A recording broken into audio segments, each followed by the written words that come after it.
தேவனை அறியாததான் இங்கே பிரச்சனையே. இன்னைக்கு சபையில் தேவனை பற்றி சரியாக சொல்லிக் கொடுக்குறது கிடையாது. அவர் தண்டனையின் தேவனா, அவர் யாருன்னா ரொம்ப பரிசுத்தர். அவர் பரிசுத்தர் தான். இவங்க சொல்கிற பரிசுத்தம் கிடையாது. அவர் பாவத்தை பார்க்க மாட்டார்.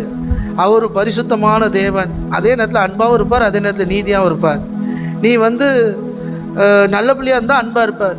நீ கெட்ட பிள்ளையாக இருந்தால் கொஞ்சம் மன்னித்து உன்னை திருத்த பார்ப்பார். ரொம்ப மோசமாக போயிட்டான்னா உன்னை போட்டு தள்ளிடுவார். நீ பாவம் செஞ்சிட்டேன்னா தண்டனை, செத்த மரணம் தான் உனக்கு.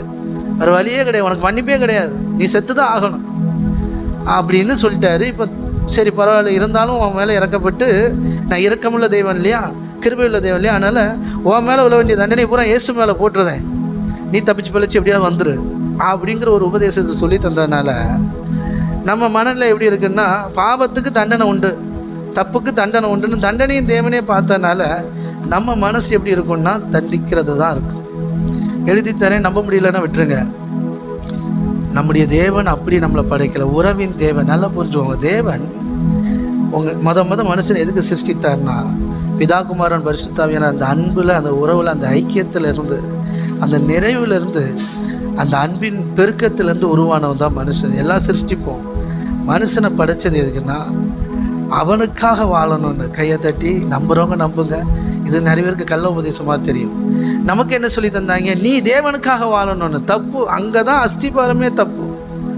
ஆனால் தேவன் நம்மளை படைச்சது நம்ம பிள்ளைகளுக்காக வாழணும் அப்படின்ட்டு. அதுதான் பொதுநலம். எனக்காக அப்படின்னா அது சுயநலம். சார் இருக்கிறீங்களா? புரியுதுங்களா? நீங்கள் பைபிளை நல்லா படித்து பார்த்தீங்கன்னா தேவன் ஒரு இடத்துல சுயநலமாகவே இருக்க மாட்டார், பொதுநலமாக தான் இருப்பார். இவங்க சுயநலமாக காட்டிட்டாங்க அவரை, இவங்க அப்படி பிரசங்கிட்டாங்க, கள்ள பிரசங்கம் பண்ணிட்டாங்க.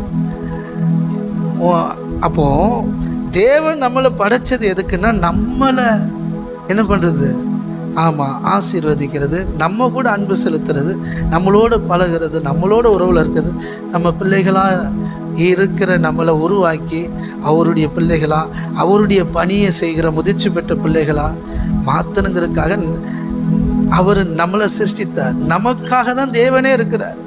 ஆனால் இவங்க எப்படி மாற்றி சொல்லிட்டாங்க, பிசாசு.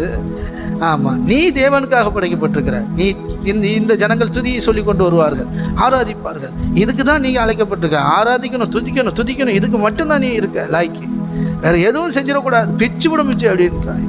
அப்படி கிடையாது.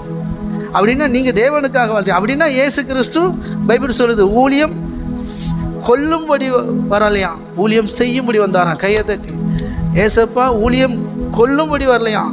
என்னை புகழுங்கள், என்னை போற்றுங்கள், ஊழியம் செய்யும்படி வந்தாராம். வியாதியாக இருக்கிறவனை சுகப்படுத்துறதுக்காக வந்தாராம். வியாதியாக இருக்கிற தன்னுடைய பிள்ளையை ஆரோக்கியமாக்க வந்தாராம். பாவத்தில் இருக்கிற தன்னுடைய பிள்ளையை பரிசுத்தமாக்க வந்தாராம்.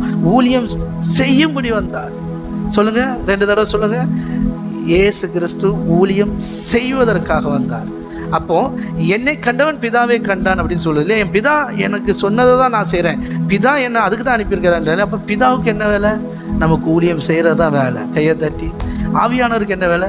நமக்கு ஊழியம் செய்கிறது தான் வேலை. இது எஜமான அடிமை அல்ல. எப்படியும் மாற்றி விட்டுருவாங்க. ஒரு ஓனர்னா எந்த ஓனர் அந்த வேலைக்காரனை கவனிக்கணும், அவனுக்கும் பணிவிடை செய்யணும். அது தப்பு. அந்த உறவே இடிக்குது. அது கிடையாது. அப்பா பிள்ளை உறவு.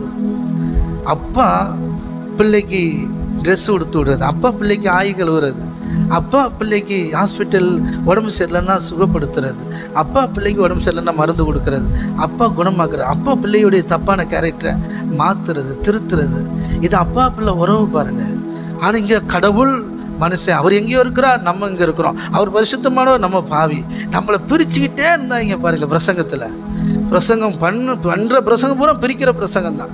கொஞ்சமாவது அப்பாவுக்கு அன்பு இருக்குது, நல்லது நடந்துடும் நம்பிட்டு இருக்கிற நேரத்தில் இடியை தூக்கி தலையில் போட்டுருவாங்க, ஒன்னெல்லாம் ஆசீர்வதிப்பார் அப்படின்ட்டுருவாங்க. அதனால் தயவுசெய்து அதெல்லாம் நம்பாதீங்க, கள்ள பிரசங்கம் அதெல்லாம். நான் சொல்கிறேன், தேவன் தனக்காகவே நம்மை படைத்தார், அது உண்மை. ஆமாம், நம்மளை கொஞ்சிறதுக்காக தான் படைத்தார்.